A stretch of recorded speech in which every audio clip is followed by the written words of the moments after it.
పవిత్ర శ్రావణ మాసంలో ఇప్పుడు నేను చెప్పబోయే పనులు అస్సలు చేయకండి. ఎందుకు అంటే శ్రావణ మాసంలో ఈ పనులు చేశారు అంటే మీరు ఎన్ని వ్రతాలు చేసినా ఎన్ని నోములు చేసినా అస్సలు ఫలించవు. ఒకవేళ మీరు వ్రతాలు నోములు చేయకపోయినా కూడా ఖచ్చితంగా ఈ శ్రావణ మాసం రోజు ఇప్పుడు నేను చెప్పబోయే పనులు చేయకుండా ఉంటే మీకు వ్రతాలు నోములు చేసినంత ఫలితం వస్తుంది. అవేంటనేది ఇప్పుడు మనం చూద్దాం.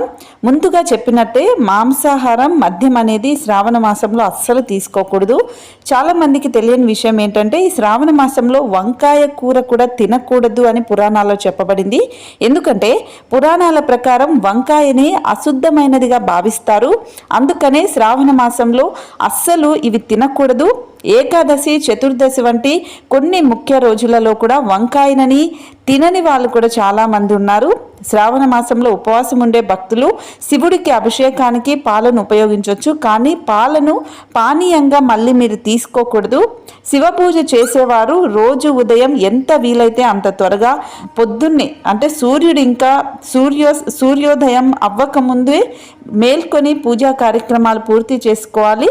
సో ఆ తర్వాతే మిగతా పనులన్నీ చేసుకోవాలి. అలాగే శివ పూజకి ముఖ్యంగా శివుడి అభిషేకానికి పసుపు అనేది అస్సలు ఉపయోగించకూడదు. చాలా మందికి తెలియదు. పసుపును ఉపయోగిస్తే అస్సలు శివయ్యకి విపరీతమైన కోపం వస్తుంది, ఉగ్ర రూపం చూపిస్తాడు, కాలభైరవ రూపం చూపిస్తాడు. అందుకనే మీరు అభిషేకానికి పాలు, పెరుగు, చక్కెర ఏదైనా వాడొచ్చు, కానీ పసుపు మాత్రం అస్సలు వాడకండి. అలాగే ఈ శ్రావణ మాసంలో పవిత్రమైన మాసంగా చెప్పబడింది కాబట్టి మీ ఇంటిని చుట్టూ పరిసరాలను కూడా పరిశుభ్రంగా ఉంచుకోవడానికి ప్రయత్నించండి. శ్రావణ మాసంలో బ్రహ్మచర్యం ఖచ్చితంగా పాటించాలి.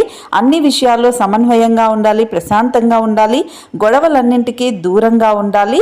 సో వీలైనంతగా ఈ శ్రావణ మాసంలో మీరు ప్రశాంతంగా ఉండటానికి ప్రయత్నించండి. సో మీరు నోములు, వ్రతాలు, ఎలాంటి వరలక్ష్మి వ్రతాలు ఇలాంటివి ఏమి చేయకపోయినా ఇవి మీరు పాటిస్తూ మామూలుగా ఇంట్లో నిత్య పూజ ఎలా చేస్తూ ఉంటారో అలా చేసుకుంటే ఈ శ్రావణ మాసంలో మీరు మొత్తం శివయ్యకు సంబంధించిన లేదంటే విష్ణుమూర్తికి సంబంధించిన ఆ పూజ ఫలితం అనేది మీకు దక్కుతుంది.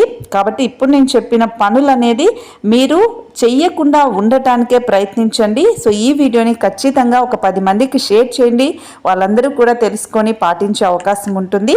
మళ్ళీ ఈ శ్రావణ మాసానికి సంబంధించి ఆధ్యాత్మిక విషయాల గురించి మళ్ళీ ఇంకొక వీడియోలో తెలుసుకుందాం. ఈ వీడియోని ఖచ్చితంగా లైక్ చేయండి, షేర్ చేయండి.